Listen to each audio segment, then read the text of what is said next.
tutor for the past year. And as a Blue Ivy tutor, I'm very thankful for the opportunities that I've received through this program. And teaching students is always so fun, and it is so wonderful to see them enjoying what they're learning and enjoying what they're doing. And as a tutor, it's always really nice to see them get something in math or learn something new and see their faces light up. So Blue Ivy has given me such a wonderful opportunity, and I'm very thankful for it. So happy anniversary, Blue Ivy!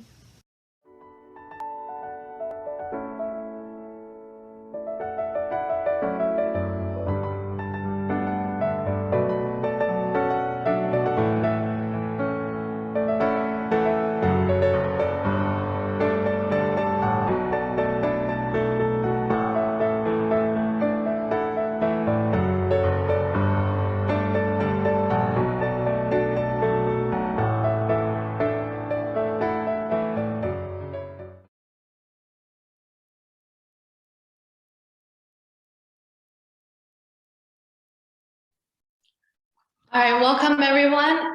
As you guys were coming in, you probably noticed a YouTube video playing in the background. And this is in fact our Blue Ivy Learning Thanksgiving video from a couple of months ago.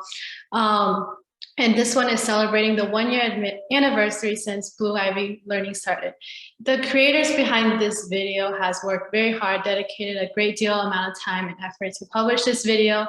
And I'd just like to give a special shout out to Gloria for leading other team members and making sure that this video is seen to the end. And if you guys want to watch this video in your own time, all you have to do is go to YouTube and search up our YouTube channel called Blue Ivy Learning USA. And while you're at it, you might as well give us a like and subscribe.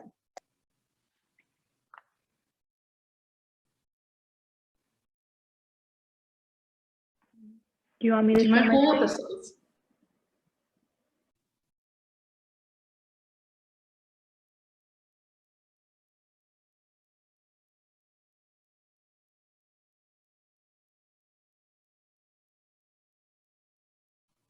All right, so yep, as Gloria's pulling up the slides, let's get into a quick introduction about Blue Ivy Learning. So Blue Ivy Learning has grown tremendously since its beginnings in 2020.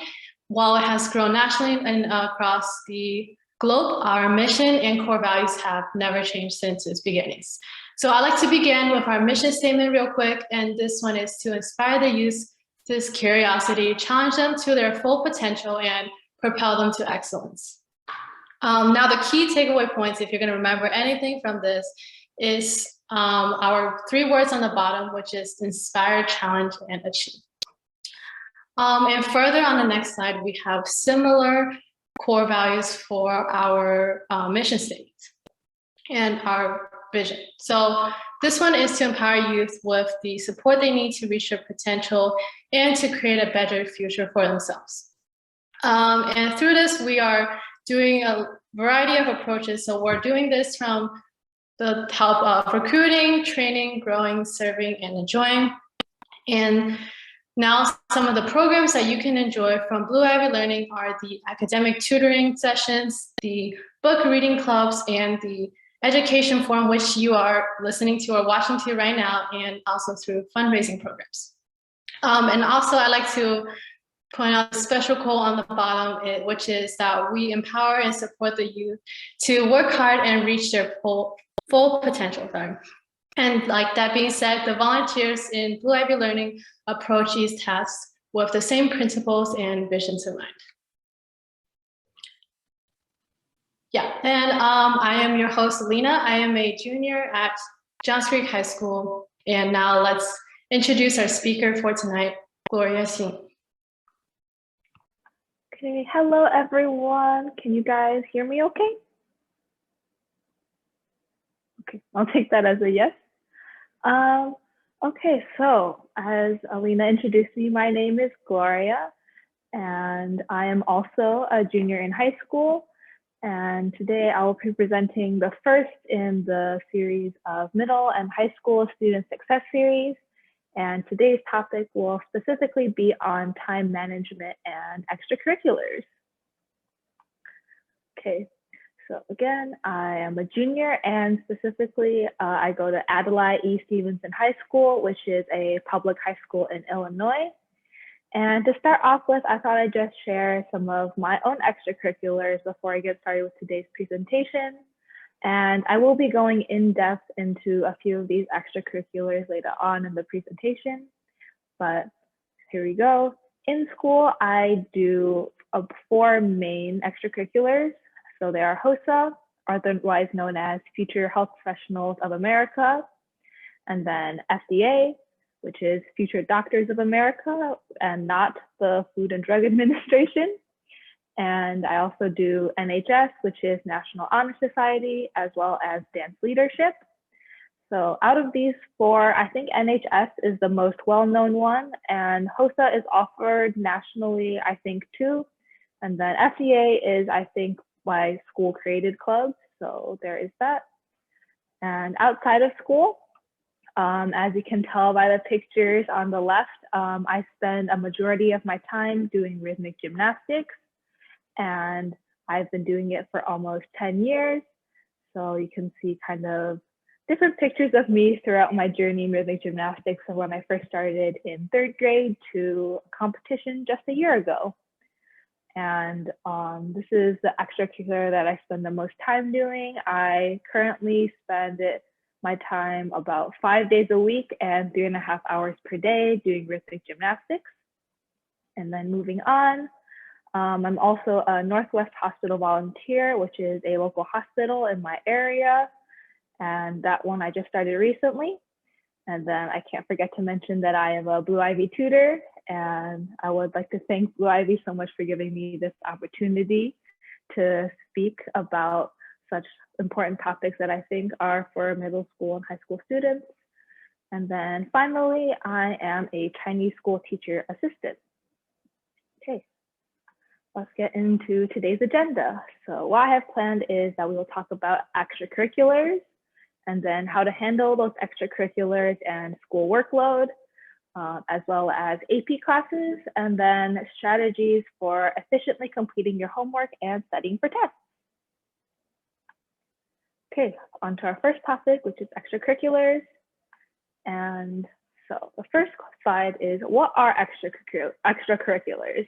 So extracurriculars are essentially any activity that you do outside of school hours, and that includes school clubs, sports, volunteer work, and more. And then so you might be asking, what is the importance of extracurriculars nowadays? So as you all probably know, college admissions process changes every year, and the progression of college admissions is gearing towards less importance placed on standardized testing, which is your SAT and ACT scores.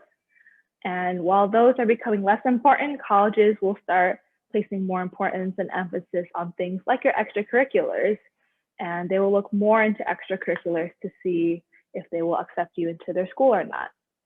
And so extracurriculars are a reflection of your interests and goals for the future. And then colleges should get an idea of what type of person you are based on your extracurriculars. And so for me, if you briefly looked at the extracurriculars I mentioned, many of them are healthcare related, which is definitely my dream field, dream career that I want to be. So a lot of my clubs show that interest. And if you are interested in healthcare, definitely do a lot of clubs, extracurriculars you're interested in. And the same goes for any other field or career that you want to go into. Okay, so this is kind of an extracurricular roadmap that I made, which is kind of just to give you a brief overview of what you should be doing in terms of extracurriculars every year of high school. So point 1 is your freshman year, points 2 and 3 are sophomore years, and then point 4 and 5 are your junior years.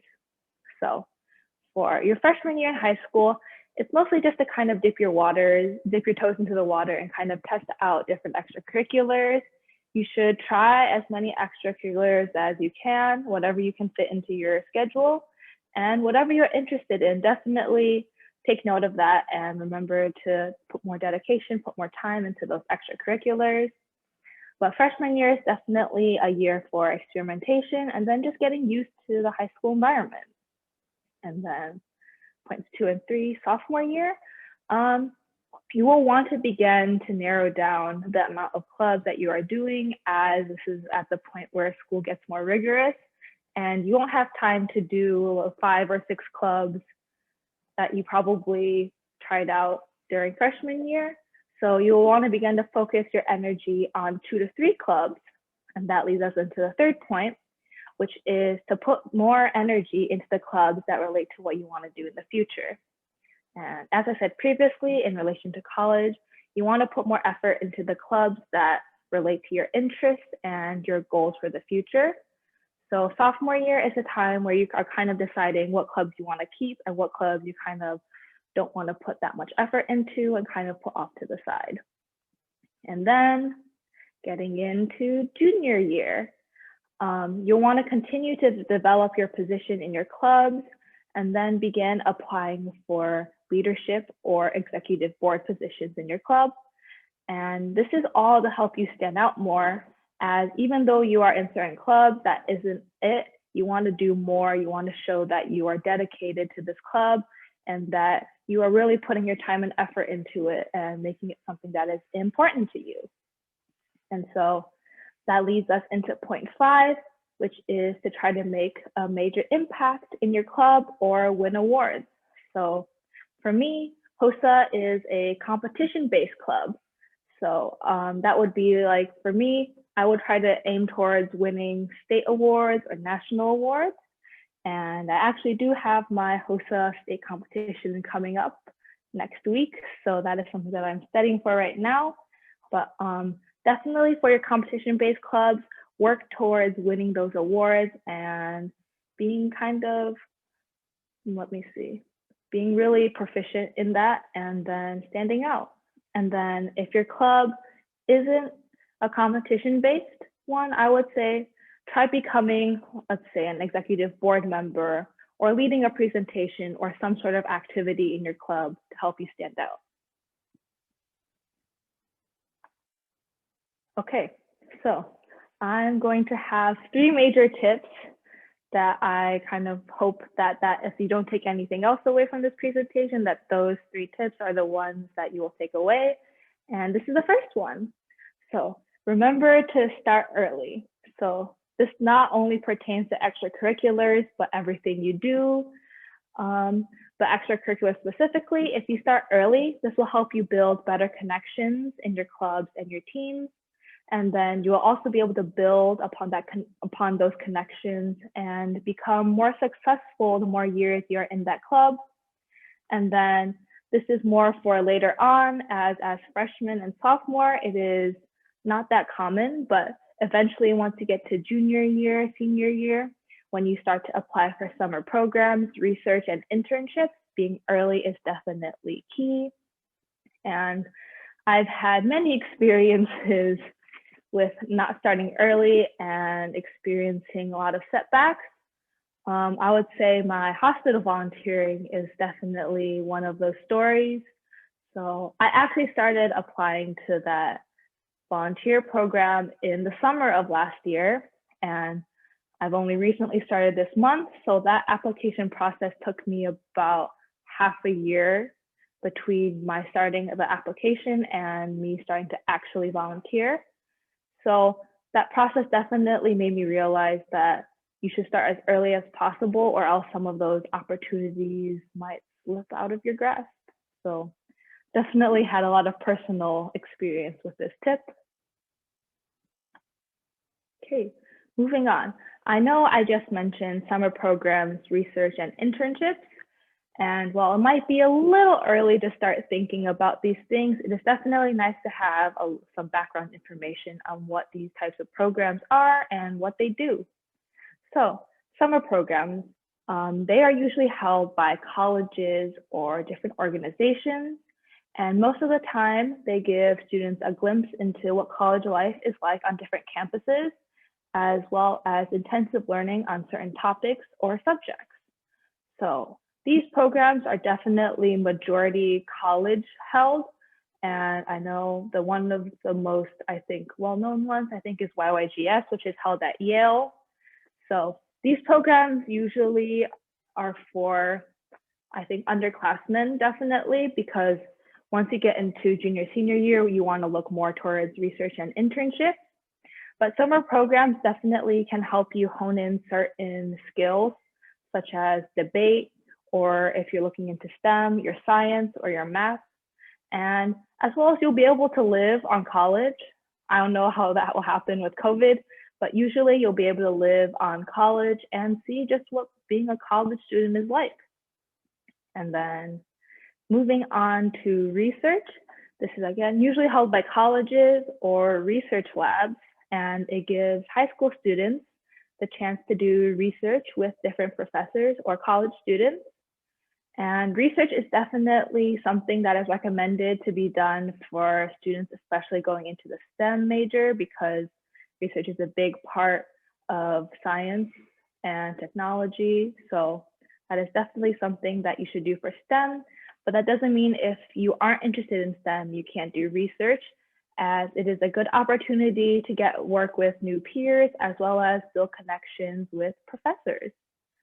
And there are many applications for research programs, but if you really want to, you can always find a college nearby you and then look at professors and if they're doing research or not. And if you're interested in that research, you can always email them and they might give you a response, they might not, but it's definitely worth it to try because you never know what could happen. And then lastly, internships. So internships are essentially following or shadowing a professional in a field and learning what their job consists of. So this is definitely something that is very important to do if you're looking at a specific career, because you really want to know if you're really interested in that career and if you could see yourself doing it. And so that essentially is what an internship does, where you get to follow professional around their day, see what they do, what their everyday life is like.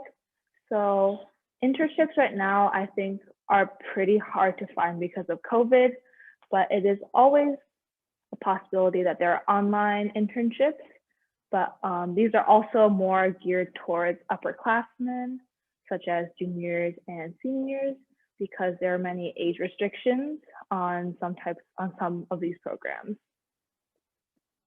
Okay. Moving on to our second topic. So the second topic is how to handle your workload and your extracurriculars. So this is just some general advice. So we as humans are not superhuman. We have limits to the amount of work that we can handle, and we also have only 24 hours in a day. So definitely don't try to pack your day filled with everything you can do, because you need time for breaks, you need time to relax, you need downtime. So do enough to challenge yourself, but don't overwhelm yourself with the amount of work that you have. So that often means that you'll have to make compromises, because sometimes it's better to let things go than try to do everything. And that is definitely experience that I have with gymnastics, as it takes up the majority of my day besides school. And as I'm doing a lot of other clubs and volunteer work, it is hard to figure out a good balance between those things. And that is where I have to make compromises. At one point, that compromise was possibly quitting gymnastics, but I'm glad to have worked through that and figured out my priorities, because gymnastics is definitely something that I love to do, and it is nice to continue that as something different from my school clubs and volunteer work.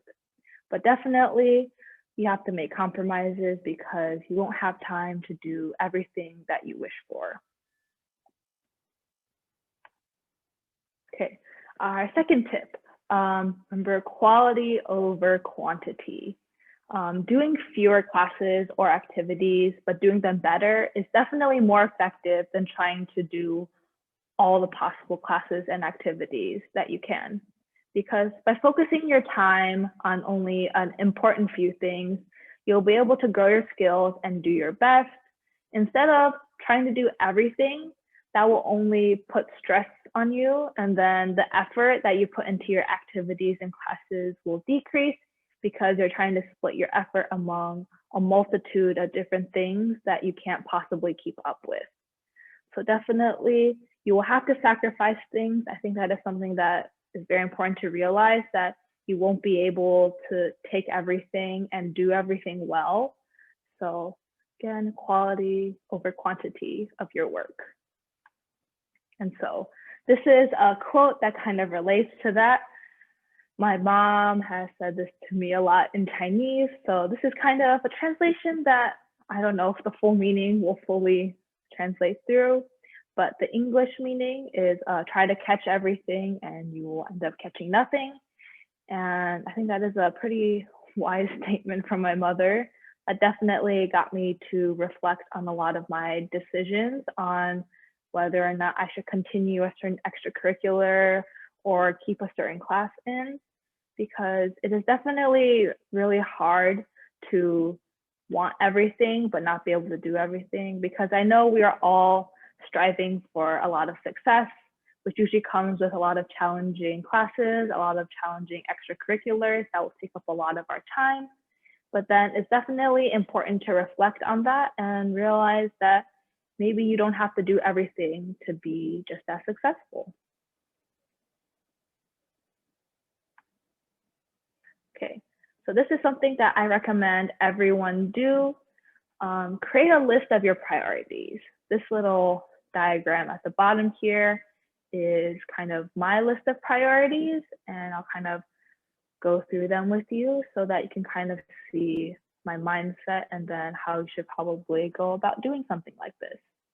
So for me as a junior, definitely GPA, grades, transcript are important. So schoolwork definitely takes the top priority on my list, which means that if I have trouble with the class, can't finish homework, or I need to study for a test, everything on the bottom over here will have to make way for that, which is something that I've decided for myself as it is my top priority. And next you have these two light purple boxes, and one of them is HOSA and the other is hospital volunteering and SAT studying. So as I said previously, HOSA is a competition-based club, and we definitely have a lot of competitions coming up. And I think that studying for those and getting a good result at competitions is very important, which is why I have prioritized that as it's something that I can do if I have the time and energy put into it. So that is why it is here on this list. And then hospital volunteering and SAT studying. So as I said, I wanted to go into a healthcare field. So hospital volunteering is really my first hands-on experience with this type of career. And I think that I would really want to spend a lot of time doing it. So if I have the chance and the time to do it, even though I might have other things in that place, hospital volunteering will take priority. Then the other one is SAT studying. So definitely right now, SATs are still pretty important, as many schools are still requiring tests, even though some schools are test optional or test blind. So getting a good SAT score right now is still pretty important. And as I'm taking my state mandated one in April, it is coming up pretty quickly, and I would like to get a good score on it. So which is why I have prioritized that over the pink boxes. And then moving on, while I do have more things than what I've listed, these are pink boxes are kind of a third tier list. So they are still important, and I would still spend a lot of time on them when I get to, but I believe that the other light purple and dark purple boxes have more importance to me, which is why I place them here. So when I have the free time, when I get the chance to, these activities will be of importance and I will put all my effort into them. However, if something on a higher priority needs me to spend more time or needs me to make time, then these pink boxes will be the first to go. So that is just kind of my mindset and my thought process on how I created my list of priorities. And so definitely everyone is unique. So make sure to cater your list of priorities to yourself. But this will definitely help you know what you need to sacrifice, what you need to make time for, and just what is the most important to you. And then speaking of something that is high priority, we'll take a small detour and talk a little bit about AP classes. So let's begin. First off, what are AP classes? So AP or advanced placement classes are essentially college level courses that can be taken by high school students to receive college credit. And so this is just some more general information about AP. Many schools offer different types of AP classes in English, math, science, social studies, world languages. There's also AP classes in art and computer science as well. And the number of AP classes may differ from school to school. So in a later slide, I kind of introduce some different AP classes, and it is okay if your school doesn't offer them because they do differ around the nation. So keep that in mind. And then in order to potentially receive college credit, you will need to take the AP tests in May and receive a score of 3 out of 5 or higher to be considered like a passing grade for that test.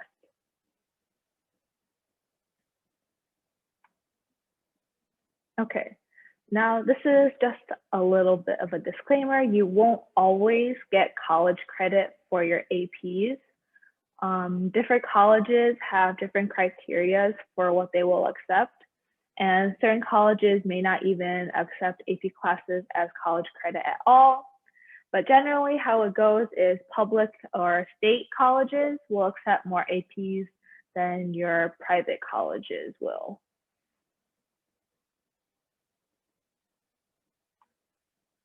Okay, so this is just a general list of AP classes or ones that I think are generally more taken or more well known.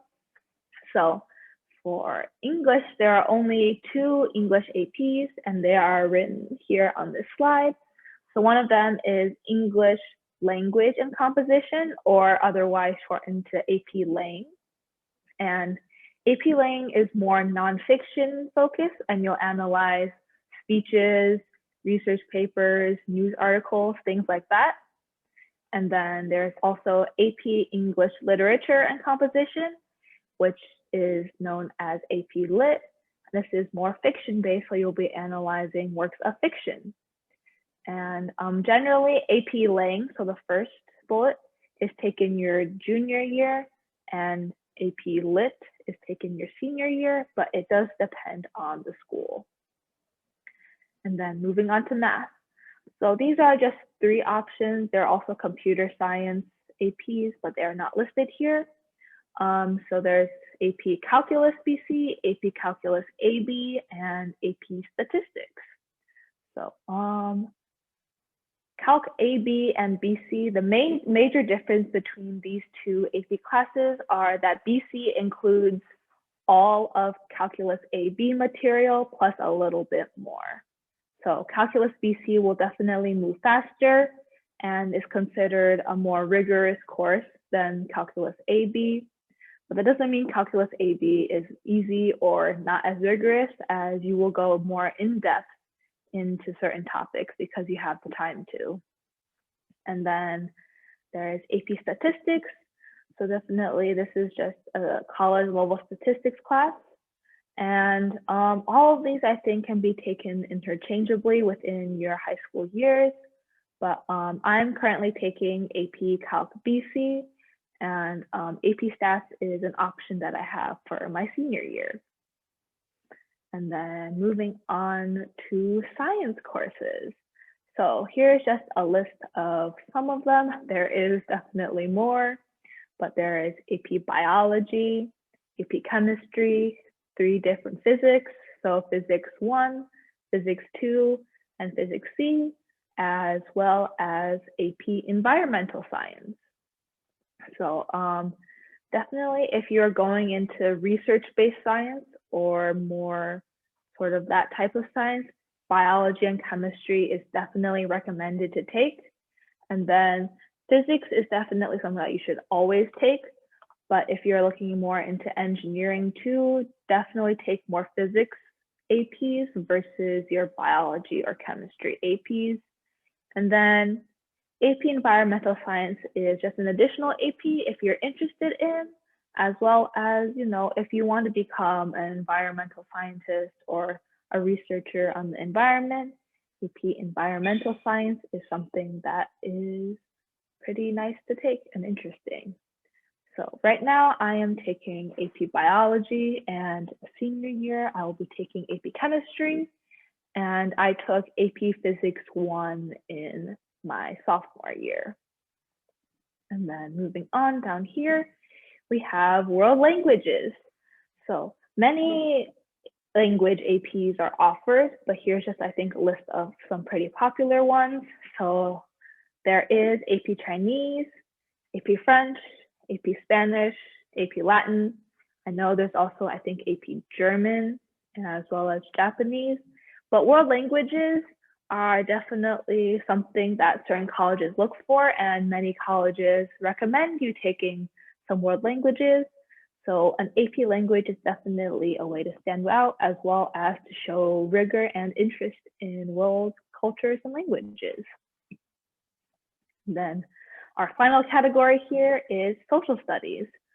So the first one, it's kind of a long name, so I shortened it, but it's AP US History. And US History is, I think, required in all schools across the nation.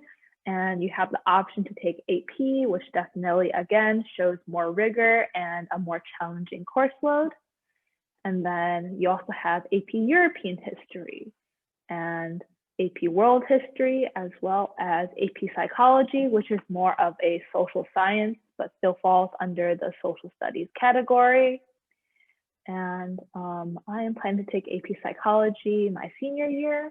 And I think my school didn't offer AP World History, but I think World History is also, at least in my state, it's like a mandated thing that we have to take. So AP World History might be an option. And AP European History is definitely an elective that if you're interested in history or taking a social studies course, it is a good option that is challenging as well as interesting. And again, these are only a few of the AP courses, and there are arts APs as well as computer science APs and economics APs. Okay, so this is just some AP advice, and I know probably from definitely being in a very, a competitive high school myself, the number of AP classes that you take is often very emphasized and people put a lot of focus on that. But I don't think that that should be something that you should obsess over, and you shouldn't have to take the maximum number of APs to be seen as taking a rigorous or challenging course load. As AP classes are definitely very challenging, very rigorous. They are usually the hardest classes you can take in a certain subject. And while it is definitely advised to take a fewer more AP classes, don't obsess over the number again. They are supposed to be challenging, and they are just supposed to show that you are challenging yourself, but doesn't mean every single class that you take in high school needs to be an AP. You should focus more on the AP classes that relate to the field and subjects you're interested in. Again, in my case, this would be the science and math APs, as I'm going into a STEM major or hopefully going into the healthcare field. But if you're going into, let's say, humanities or social studies, definitely take more social studies courses. If you want to go into computer science, take your computer science APs. So that is definitely something to keep in mind, as APs aren't just a number, and they are still very challenging classes that might help you in the fields that you're interested in. Okay, moving on. Our final topic for today, strategies for better time management, and specifically for completing homework and studying for tests. Okay, number 3 tip. This is, I think, one of the most important things that I've just learned as I've gone through school, and especially in high school, because things move a lot quicker once you're in high school. Teachers won't stop as often to ask questions. So definitely this is a very important thing to keep in mind, but make sure to pay attention in class. Class time is when you do the most of your learning and where you receive the most teaching. And if you are alert and you're paying attention during class, you'll definitely be able to understand a majority of the material covered, and then you won't have the need to spend a lot of time looking at homework and studying for tests, as you know the material pretty well from class already.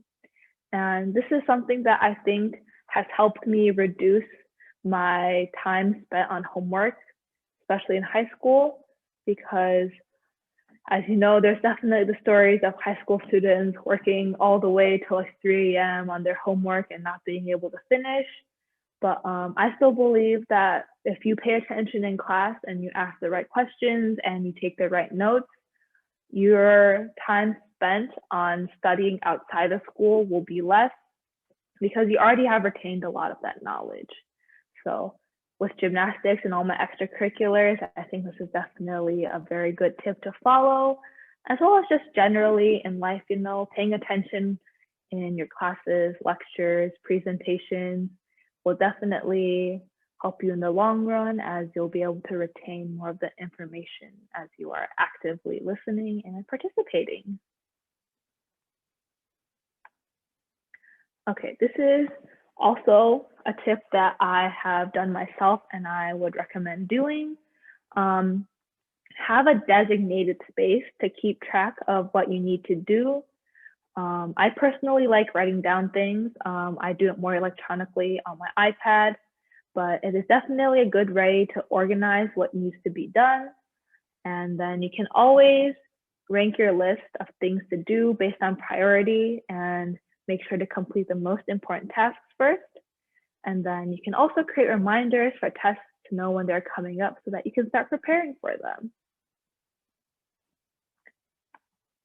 And then this is just an example of what my kind of things to do list looks like. And this is using an app called My Homework. So one second, I can type in the app name into the chat, I think. So give me a second. So that is what it is called. And definitely this helps me keep all of my things together, as things can definitely slip from memory and I won't be able to remember everything that I need to do like a couple of days later. So writing them down the moment I get the assignment or I get the notification, I get the knowledge that I have a test coming up, I will write it down. And then as you can see, there's the ones that are due sooner have a highlighted color, which means that they are on a top priority as they are due soon. And then I can also create priority if I want to for certain subjects or maybe a certain deadline that I really need to meet. But yeah, you can always use a good old assignment notebook or just a pen and paper, because I know some people don't like doing everything electronically, but either way, I think it is a really nice and good benefit to having everything that you need to do written down, as it's all there in concrete, and then you can see it and know what to do. Okay, moving on. Let's see what time it is. Okay, we're all good. Okay, and again, make sure to start early. I still have a problem with procrastination, and it has made my life very difficult on many situations because all my work just piles up. And then that procrastination creates a lot of tasks that you need to do that you often have to get done by the next day or so. And then your stress levels rise because you can't get those done in time or to the quality that you want them to get done to. And so I definitely recommend, this is also a process that I am trying to get better at. But space out your homework and studying. Deadlines that come sooner, definitely finish the homework for that as soon as possible. And then for longer deadlines or due dates that are farther away, you can create increments of time every day where you just do a little bit of your work, or if it's a test, do a little bit of studying every day, so that when it gets time to the night before you have a test or the night before you have a deadline, you aren't stressing to try to complete all the work that needs to be done at that time.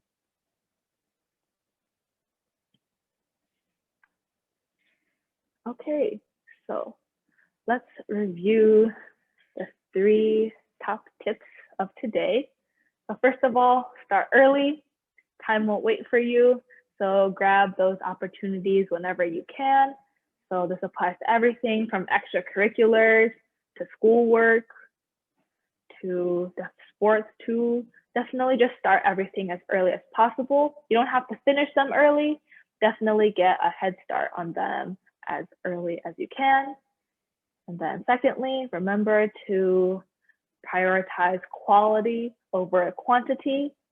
And again, this applies to your classes, let's say your AP classes, or the number of extracurriculars that you're doing, because it is always better to do fewer things really good than just try to do everything okay, because you don't have the time to make everything really great. And then third off, pay attention in class. I know this kind of sounds like a very teacherly comment that you kind of use to like scold kids when they're not paying attention. But I do think this is the best way to avoid additional stress and worries over homework and tests, because it is always the easiest to retain the knowledge when you're actively paying attention and participating, when you have your instructor, your teacher your teacher teaching you.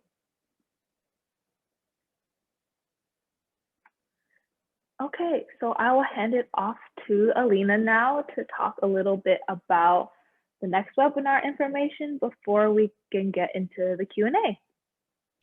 Thank you. So before we get into our Q&A, one more thing. I would like to give everyone a sneak peek about our next seminar that's coming very soon in February. And a little similar to tonight's presentation, the seminar is very much school-based, and this one will focus around tips on how to become a leader in class council, student body president. So if you're interested or know someone who might be interested in it, be on the lookout for flyers coming out sometime later in February. In the meantime, what you can do instead is, if you haven't already, get out your phones and take a minute to scan the QR code presented on the screen. That way you can be the first to know about any upcoming webinars, seminars, and also just be updated on Blue Ivy Learning.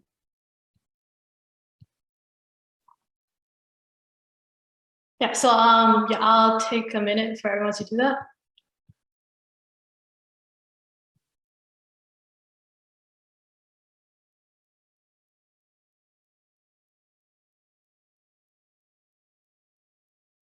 All right, I think we can move on.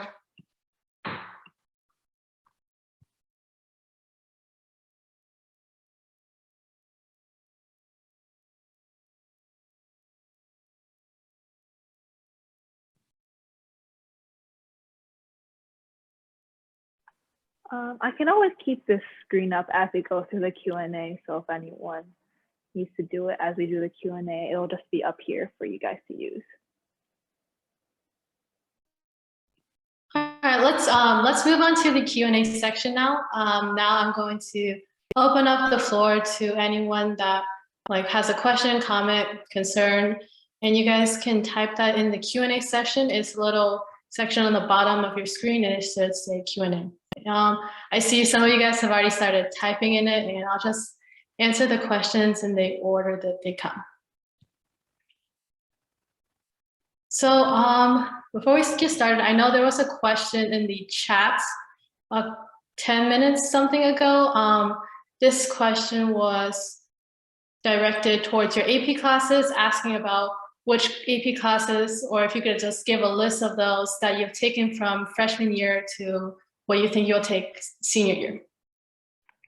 Okay, sure. Let's see. Freshman year, our school didn't offer any APs to freshmen, so I didn't have any AP classes freshman year. And then sophomore year, I took 2 APs.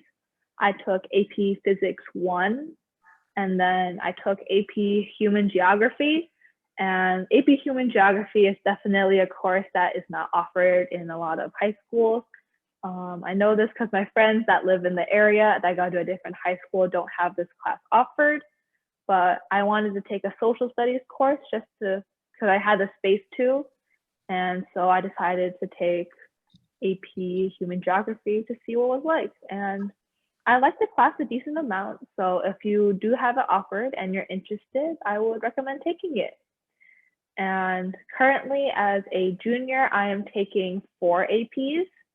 So I am taking AP Chinese, and then AP Calculus BC, and then I'm taking AP Biology, as well as AP Lang, so English language and composition.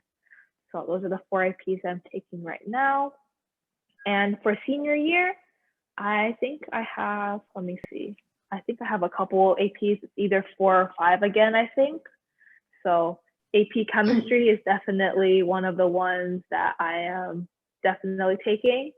And then we have AP Statistics is an option, but then my school also offers Calculus 3 and Linear Algebra, which is an honors course, not AP, but I'm deciding between those 2. So AP Statistics is an option that I have. And then I'm taking probably AP Psychology. And then, let's see, AP Psychology, and then AP English Literature and Composition. And then our state has a government and economics requirement. So I am probably taking AP Government as well as AP Macro or Microeconomics. So I know AP Government and AP Macro or Microeconomics might not be a course offered at every high school, but for me, it's a required to have that government or economics course in my transcript. So I decided to take AP just to up the rigor and the challenge. So that is kind of my, I guess, AP course load over the years and what I possibly might take my senior year. Awesome. Thank you for giving us a little insight about your course scheduling and also just your thoughts about what classes you're going to take. And regarding how many APs you're like currently taking and how many you're planning to take next year, I think our next question is about how do you get over the test grade or like grade anxiety or like about feeling horrible when you get a bad grade on a test. Okay. Yeah, that is definitely something that no one likes to feel like getting that bad grade. But as I would like to say this before I get started, my school has a very interesting grading system where we have, it's kind of like a 1, 2, 3, 4 grading scale. So a lot of our homework and smaller quizzes don't count for actual grades, but we still have like major tests and things like that. So my mindset might be a little different based on just the way our school grades and how that is. But I think in general, if you do get a bad grade, I think this probably will be more of like my middle school, what I felt, and my early high school experience. But I think definitely if you do get like one bad grade, if it's like a one-time thing, I would not put too much pressure on yourself because of that one grade, because usually most of the time that one grade will not affect your overall grade that drastically. I know in the moment it might seem like it if you get a bad grade and then it shows up in your grade book, and your parents also might see it and they might comment on that. But I think if it's a one-time thing, definitely it's a reminder to you that you might have to put a little bit more effort or a little bit more studying into the next test. But overall, if it's a one-time thing, I would just make sure to calm down and kind of just acknowledge that maybe it wasn't the best studying plan that you had or the best preparation that you had. And then if it's like a multiple time thing where it's just kind of like bad grades after another in a row, I think definitely not sometimes like panic, but definitely take some time to reflect on how you've been doing in school, what type of studying, how have you been paying attention in class, and then as well as maybe just kind of realizing that if this class is too hard or too challenging, or maybe you just need to get a tutor to help you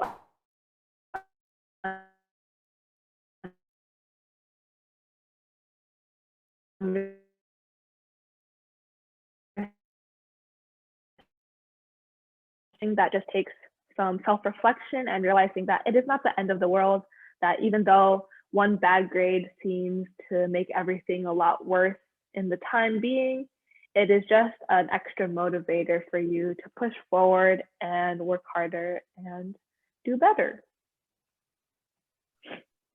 Great. And I think on this topic of like facing setbacks in classes from like getting bad grades, I think this person asked a more broad question, which is about like, what is the most difficult thing that you have experienced in high school so far, and how did you handle that situation? Okay, there's a few to pick from. Let's see, I guess definitely remote learning for me was the biggest challenge that I've had. Technically, I have not had a normal year in high school yet, as we went into quarantine in the middle of my freshman year. My sophomore year was completely remote. And then junior year has been very interesting with masks and a lot of possible quarantines and very interesting situations happening at school. But definitely my sophomore year entirely over remote learning definitely affected me a lot. It was very hard to stay motivated over remote learning, and I think my grades reflected that the first semester of my sophomore year. And it was definitely like a realization to me that I had been like slacking off, probably not paying attention as much in class. And on top of that, being in clubs and still having the same rigorous gymnastics schedule didn't help. So I think just having that like kind of wake up call my sophomore year that even though it was remote learning, I should still put my best foot forward and do the best work that I can was definitely something that helped me. And I got back on track my second semester of sophomore year, but definitely remote learning isn't something that I would like to do again, even with the added benefits of not having to wake up early and not having to walk between classes, as I think it is better to be in an in-person school environment. But yeah, definitely remote learning is something that was a very big challenge for me. Thank you for that answer. And okay, for the next two questions, I think I'm going to tie these together. They're very similar. So one of these questions asks about how much time or what you do with your extracurriculars. And then the other one, on the other hand, is about how much time you spend on homework and what time you usually go to sleep on a school night. Okay. I'll talk about the extracurriculars question first. As I've said kind of previously mentioned in the presentation, 5 out of 7 days of my week I spend doing gymnastics outside of school, that is. So that's 3.5 hours per day. And I usually have a 45-minute travel time. So there and back, and plus my gymnastics training, that is about 5 hours that I have that is spent on doing gymnastics. So let's see, my school starts at 8:30 in the morning and ends at 3:30. And then I have about an hour between the end of school and when I have to start traveling to go to gymnastics. And that 1 hour period is where I try to be as efficient as possible and get as much homework as I can done. And then I go to gymnastics. So from 4:30 to about 9:30 is where I'm either traveling to gymnastics or gymnastics training. And so I get home at 9:30, and then probably from about 9:30 to 10:30, I work on homework again. And then I usually go to sleep around 11. So I think that is definitely generally pretty early for a high schooler, at least compared to my classmates, which I think is a good thing for me as I can't really function well on a little sleep. So I usually also get up around 7:30 in the morning. So I do get a decent amount of sleep. And I think that this is definitely something that is very, I guess, maybe unique about my situation, but I can usually get my homework done rather quickly. Sometimes it does kind of spill over and I will end up sleeping later on some days. Then also my weekends, I spend a lot of time catching up on homework. So that is definitely something that I utilize my free time doing, which is just kind of catch up on stuff that I may not have been able to do during the week. Thank you. And I noticed that you mentioned some about gymnastics training and sort of your daily after school routine. So I think some people are also curious if in gymnastics, if you faced any dilemmas before, if you ever thought of giving up, or like, how did you stick to gymnastics for about 10 years now? Yeah. Okay. Let's see. Gymnastics is definitely have an interesting relationship with it for sure. As I started generally late for a rhythmic gymnast. I started when I was 8, but I have been doing it for a really long time. And I guess most of my dilemmas have been with just managing my time with schoolwork and then gymnastics, but then also in gymnastics itself, whenever I didn't have a really good year and I probably was thinking that it wasn't worth it to continue and that I should probably quit. So that is something that I had a lot to think about. Actually, probably starting when I was in middle school, every year, I'd always get the question from my mom, do you want to quit or not? So I definitely had to put a lot of thought into whether I wanted to continue. And knowing that after maybe I didn't have a great year and I didn't maybe accomplish what I wanted to do, it was really hard to just not say, oh, I'm done. I just don't want to do this anymore, because it was definitely something that I enjoyed. I made a lot of really good friends through gymnastics, and I definitely learned a lot doing it. So definitely, I guess the thought of having to quit after doing it for so long is definitely a challenge. And then as well as just managing my time as my practice hours got more and so did my school course load. And I guess just figuring out my own schedule, because things will change and my schedule from my middle school days definitely did not work for my high school life. So those are definitely, I think, the top 2 challenges that I met with gymnastics.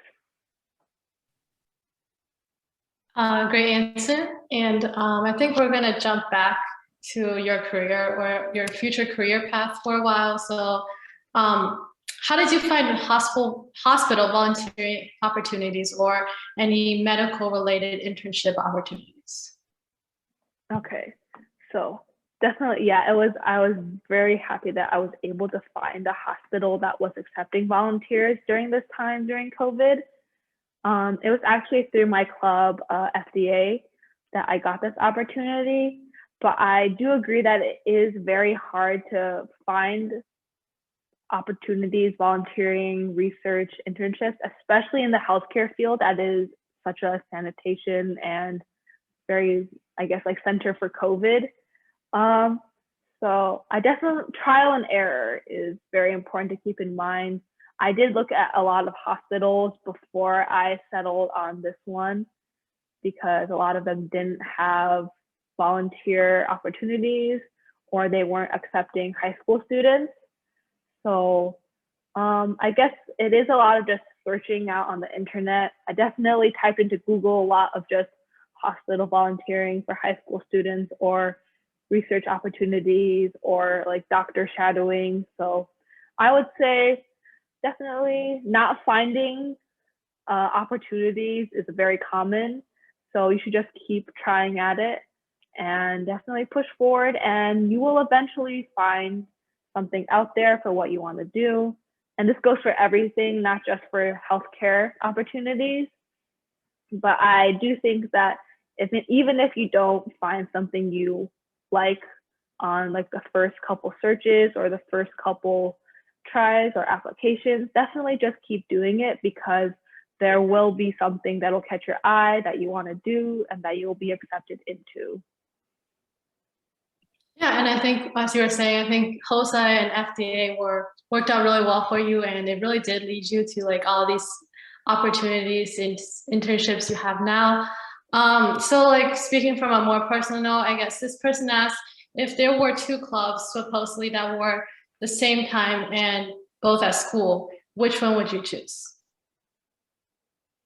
Okay. So again, just to make sure I understood the question correctly. So there's two clubs in their school happening at the same time, and then how do they decide between the two of them? Yes, right? and supposedly they like them equally. Okay. That is definitely something that's pretty hard to decide between. Let's see. I think first of all, if you started this club early enough, I think just getting an understanding of what each club does and I guess the goals you have for yourself in those specific clubs, and then maybe like reflecting on your current schedule as well as what you're really interested in and what you want to do, and maybe which club is best suited for your interest and would help you grow the most, which is definitely a very abstract question and not something concrete. But then I guess something that is more, I guess, immediate that you can look at is just, do you enjoy the club? Which club's activities do you enjoy more? Could you see yourself putting a lot of time and dedication and continuing this club throughout your high school career?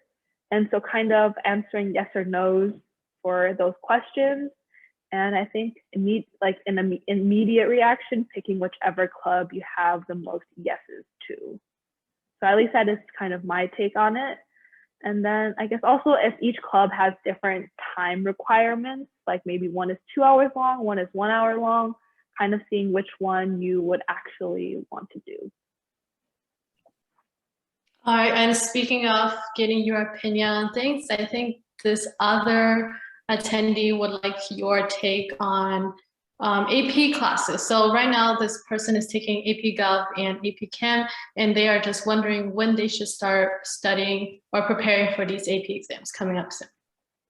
Okay, AP Chem and AP Gov. Okay, so I think personally, your school will definitely give you time to start preparing for those AP tests.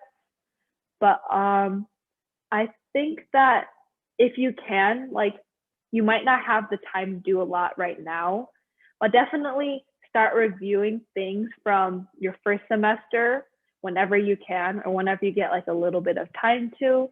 Maybe not like sitting down for like an hour or two and like really studying, but in your free time, just kind of look over some of maybe your old notes, your old tests, and just kind of refreshing your memory on your concepts and topics that you learned, at least that is for now. And then for actually like sitting down and studying for AP tests, I think I'd begin that probably around whenever you have spring break, which I think is usually in March. And then from March till like the beginning of May, which is AP testing. Definitely put a lot of time into that if you have it. But then also if you are a junior, there is definitely like SAT testing to think about in there. So splitting your time between those two is definitely something to think about. But I would say to start rigorous studying, like the beginning of April, end of March to the beginning of May. So like a month before the AP test. And that usually collides with the time that your school is preparing you for AP exams too. Oh, and this is more of a personal question. Are you going to be taking the AP exams for all of your AP classes this spring? Okay. For my junior year, yes, I will be taking AP exams for all 4 of my APs, and the same went for my 2 APs last year. Senior year, I still have time to think about it. I might or might not, but at least for my junior year this year, I am taking all 4 AP tests. So definitely that is something that I will have to put a lot of time into eventually. But yeah, I am taking all my AP tests this year. Yeah, I imagine having to do that. So I think we're gonna actually go away from academics real quick. We're gonna talk about a social situation. So I know that like high schoolers are all like trying to get into the latest trends on social media and stuff. So how do you find yourself trying to limit yourself from these distractions, and what is your advice for someone who would spend a little too much time on social media, websites, or gaming in general? Okay, yes, definitely social media addictions are there. And I will say I do have one myself, and it is something that is very hard to be controlled. But I guess it's also kind of my parents helped me with this too in a way. But I do have screen time limits on my phone. So those are not set by me. So those are set by my parents, and I can't change them. So I can't like get into them and still access my apps. So I think I have on my phone, at least I have an hour of the social media time every day. So those are things like Instagram or TikTok or Snapchat messages, all of those things. I have an hour per day. And personally, I do think that is enough for me, because I do have like a very small list of like close friends that I keep up with. So in terms of like contacting friends, talking with friends, I think that is enough time for me. But like if you do think that like getting a screen time might be something you're considering, definitely, consider, because you do want to have a social life. You do need to talk with friends and then have that relationships with people outside of just like studying and extracurriculars. But I guess I don't usually, also like kind of the second part of the question, I don't usually play like games or stuff like that. My sister does, but that is not something that I do a lot. But if you want to talk about like personally monitoring your social media time, or I guess the time that you are spending that is not on school extracurriculars, I would say like set timers for yourself.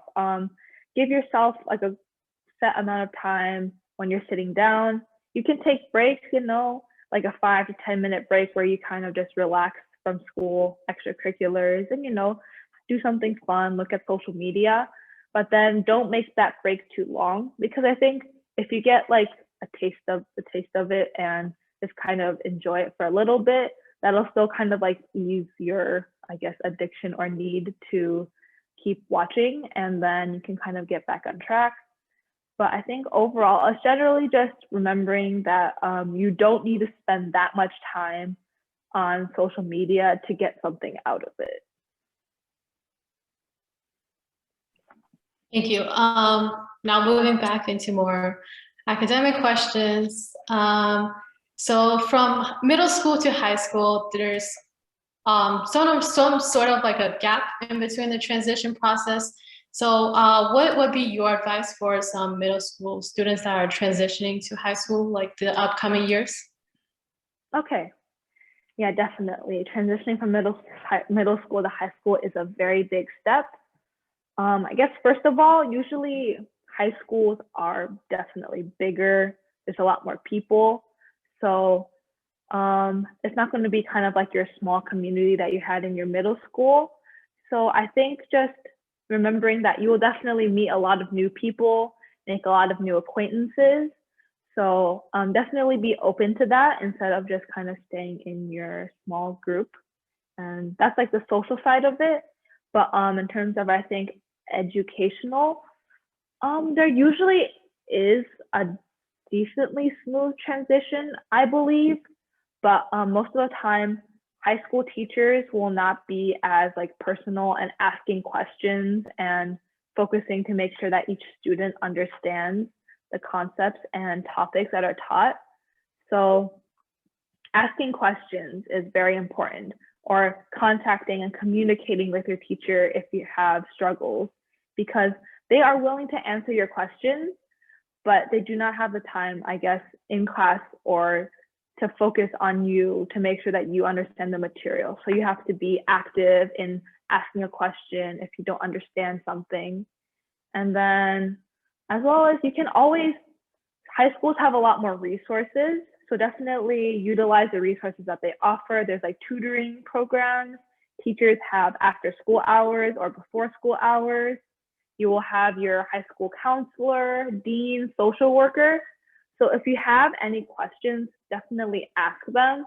Don't like be shy and kind of just keep it to yourself and then hoping that you'll figure it out eventually. That is something that definitely that I learned. So asking questions and kind of just making new friends, making new acquaintances, and just getting used to that like bigger community is something that will definitely help in the transition. Oh, and building off of that, one quick thing, did you study high school courses while you were in middle school? Okay, I did not. What is it? I had friends who definitely were really smart in math, and they went off to my high school for like one period a day to do a math course in high school. But me personally, I did not have any exposure to high school courses. I did take like a summer school course between my 8th grade and freshman year. But in terms of my 8th grade year, it was all definitely just middle school courses. Okay, thank you. And then I know you briefly mentioned that you are going to take the SAT this April, right? Is that correct? Mm-hmm. Yes. So I think some people are wondering if this is your first official SAT. Okay. This is not my first official SAT. I did take one last August, and I will say that my preparation for that one was very short and probably not the preparation that I needed or wanted. So definitely focusing on making the April SAT the score that I wanted to, as my score from my August SAT was definitely not the one that I wanted. So yeah, definitely, hopefully aiming for only 2 times. So hopefully that my April SAT will be the final one that I take. But then if that doesn't turn out, then I always have like the August one in the beginning of my senior year. Well, we do all wish you the best of luck on your April SAT. Another question asked by someone is, do you suggest that students in high school compete in competitions such as you were mentioning HOSA or FBLA or any of those other type of competition type clubs? Yeah, I do recommend doing those, because if you are good in business and healthcare, and there's also like science Olympiads, biology Olympiads, math competitions, AMC. If you have the opportunity and you're interested, definitely go for it, because if you study hard enough, you could have really good results, and it'll definitely not only just like look good for your transcript and your applications, but also because you'll learn a lot. You'll be able to kind of hone in your skills, And it's just overall a really nice experience to have. And then on top of that, some of these competitions have clubs attached to them, like FBLA or HOSA. And then they're a great way to kind of be in a community around people who have the same interests as you and kind of bounce different topics or ideas off of each other and kind of become friends, make a community. So I do definitely recommend doing competition-based clubs in high school.